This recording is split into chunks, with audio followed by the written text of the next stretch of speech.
Students, good morning. Class 6 Hindi first 18 chapter first lecture. बेटा chapter का नाम है हीरे मोती।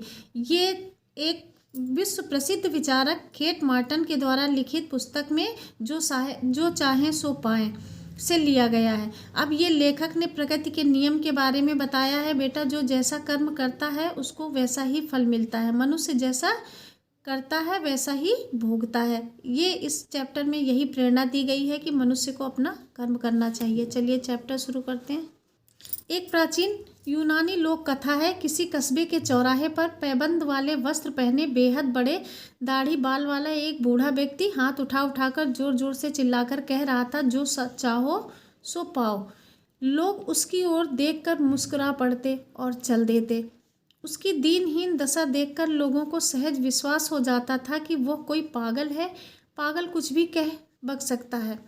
तो वो बार बार चिल्ला रहा था पर कोई उस पर ध्यान नहीं देता था।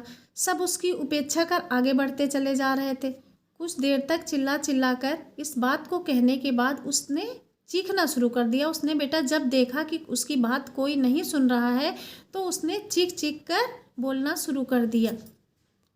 उसने कहा, बेवकूफ़ों, मेरी बात सुनो, जो चाहो सो पाओ। उसने अपनी बात को बहुत कड़वे ढंग से कहना शुरू कर दिया तो एक नौजवान वहाँ पर आकर रुक जाता है और कुछ देर तक उसका तमाशा देखने के बाद उसके पास जाता है और कहता है कि नौजवान को आकृष्ट देख वो पागल खुश हो जाता है और ऐसी शान के साथ बोला कि मानो कि दुनिया की हर वस्तु उसकी मुट्ठी में हो और वो जो चाहे वो दे सकता हो। बोल क्या चाहता है? वो बूढ़ा व्यक्ति उस युवक से कहता है कि बोल क्या चाहता है। युवक मुस्कुराया। उसको लगा वो सचमुच पागल है। व्यंग से पूछा, क्या जो भी मांगूंगा तुम दे दोगे? उसने कहा, नहीं, जो भी तुम चाहोगे पालोगे। बूढ़े ने तपाक से कहा। अब बेटा आपका ये लेक्चर यहीं तक। आप लोग अपना होमवर्क नोट कीजिए।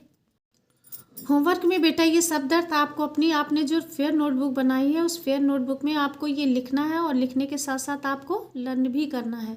अगला लेक्चर कल पढ़िएगा। Thank you class.